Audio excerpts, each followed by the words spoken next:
কাটানোর সঙ্গে সঙ্গে আমি এমন একটি জিনিস তৈরি করে রাখলাম, জিনিসের মধ্যে কেউ আর দিতে পারে নাই বান্দা, আমি আজও আর দিতে বাধ্য করে ফেলেছি।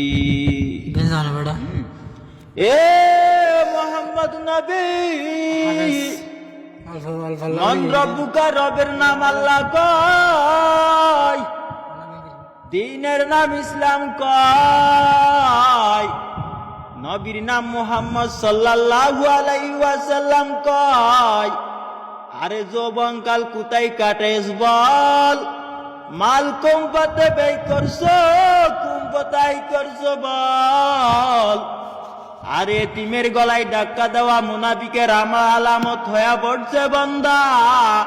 স্বামী স্ত্রী মিলনের দোয়া কয় কি, আমি এখন ঘুমাইছি, আমার ঘুম থেকে এখন জাগ্রত করে দেছে কি, আমি আজও বুঝে টার পাই না। তবু আমার কাছে ভীষণ আঘাত আসলে আমি সহ্য যন্ত্রণার কমিটিতে সাজিয়ে অনুসারে থেমে যাই। ঠিক নে বেটে? ইয়াতে মারহাবা জানাইলেন কে, ইয়াতে মারহাবা জানাইলেন কে, হযরত আলী হারমেলিয়া।